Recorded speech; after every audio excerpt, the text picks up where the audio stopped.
The Psychology of Evil and the Weaponization of Morality and Humor. Introduction.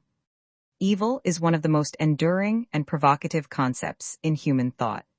From religious doctrine to philosophical inquiry, from horror films to political rhetoric, that idea of evil evokes fear, fascination, and moral urgency.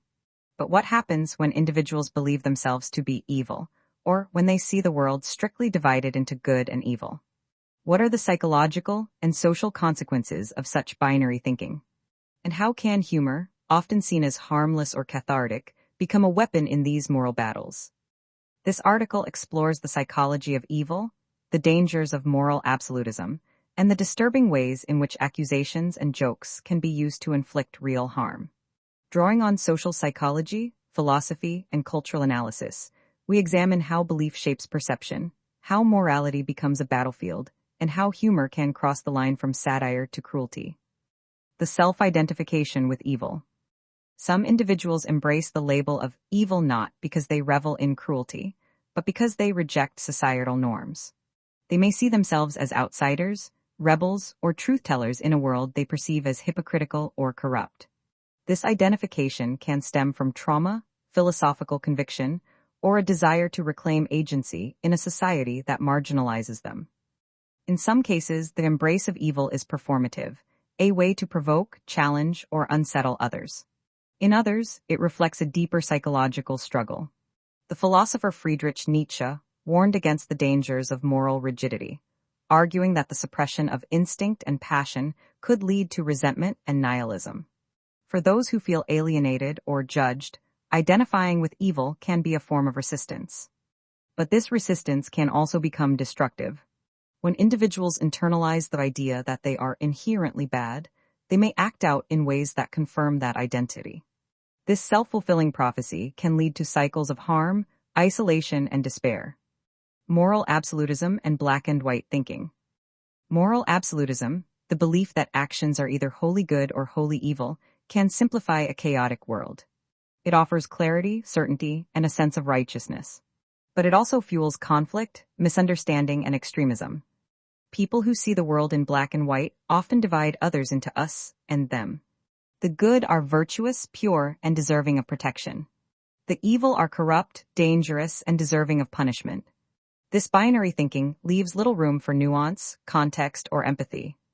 Social psychologist Jonathan Haidt has argued that moral judgments are often intuitive and emotionally driven, rather than rational. When people feel threatened or morally outraged, they may demonize others without fully understanding their motives or circumstances. This can lead to scapegoating, moral panic, and even violence. In extreme cases, moral absolutism can justify atrocities. Hannah Arendt famously described the banality of evil in her analysis of Adolf Eichmann, a Nazi bureaucrat who facilitated the Holocaust not out of hatred, but out of obedience and moral detachment. When people stop questioning authority or moral frameworks, they may commit or condone horrific acts. The weaponization of accusations. In ideological battles, accusations of evil, especially of heinous crimes like pedophilia, are sometimes used not as genuine claims, but as tools of psychological warfare. These accusations can serve to discredit opponents, trigger moral panic, and inflict emotional torment. Labeling someone a pedophile, for example, evokes visceral disgust and fear. It instantly undermines their credibility, isolates them socially, and subjects them to public shaming. Even if the accusation is false, the damage can be irreversible. This tactic is especially potent when directed at people perceived as too good, righteous, principled, or morally uncompromising. Their virtue becomes a threat to those who feel exposed or judged, and so they are cast as villains to neutralize their influence. Such weaponization of morality is not limited to fringe groups. In politics, media, and online discourse, accusations are often used to silence dissent, rally support, or distract from real issues. The goal is not justice but domination. Humor as a social weapon. Humor is often seen as harmless, a way to cope with stress, challenge authority, or build social bonds.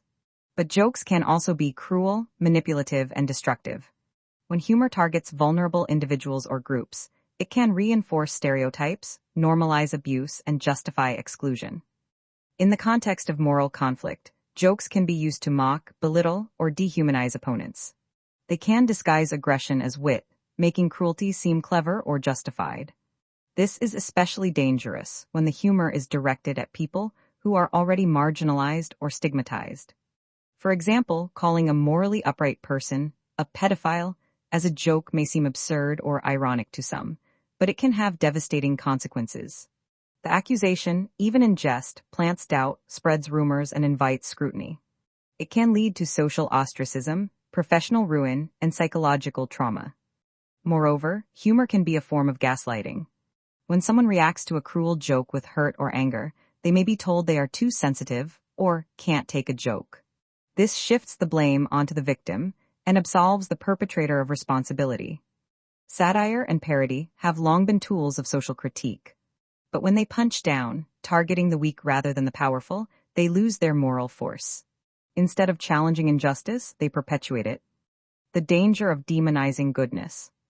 When goodness is seen as performative, naive, or threatening, it becomes a target. In some circles, righteousness is mocked as virtue signaling, and moral clarity is reframed as arrogance. This inversion can lead to cynicism, moral relativism, and cultural decay.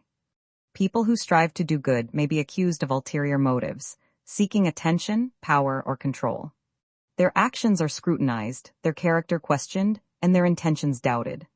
This creates a hostile environment for ethical behavior and discourages moral leadership.